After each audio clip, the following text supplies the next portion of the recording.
Okay, I wanted to talk just a little bit about a term that we hear in controls, and you hear it some other places too, but it's called bandwidth, and it fits right in with uh, the margins. It's a measure within the Bode plots to tell us something about the performance of the system, and bandwidth is by definition, where the magnitude plot crosses a minus 3 dB on the closed loop system.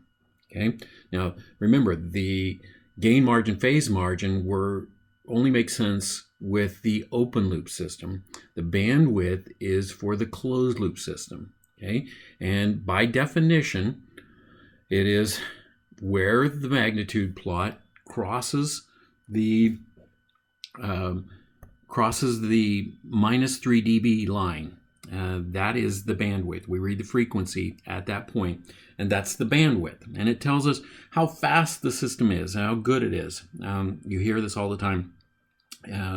In audio systems, they talk about the bandwidth of the system, and it's how high a frequency can the system accurately reproduce. And so it's bandwidth. And when we think about it in terms of control system, it's how fast can we run the system and have it accurately produce this. Now, there's one thing I want to introduce also.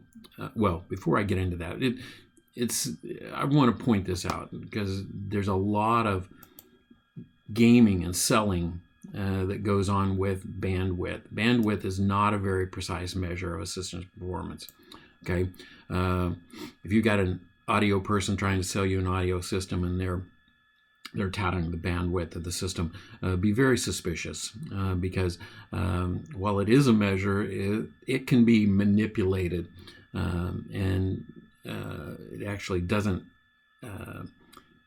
always indicate the performance.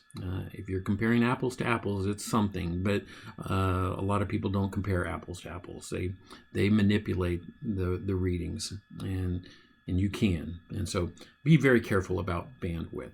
But anyway, to further explain this a little bit, remember, we're talking about a whole range of frequencies. And this is actually an FFT, a fast Fourier transform of a square wave. And if you think about it, in terms of the frequency, what we're trying to reproduce here is this square wave.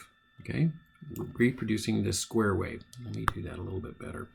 We're trying to reproduce this square wave in here, and if we would just use a very low frequency system, that's all the bandwidth we had was a low frequency system, our square wave would end up looking like this. Not a very good representation.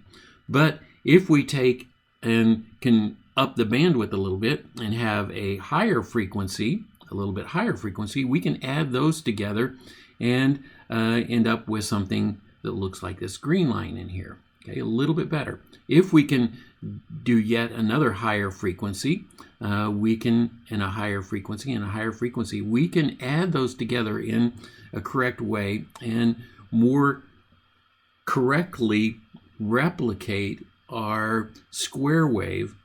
The higher the frequency that our system can respond to, the more accurately we could represent a square wave from those sinusoidal inputs. And so that's kind of the whole idea behind the bandwidth, is that the higher the frequency we can replicate, and then the better we can respond to a signal, a random signal in there.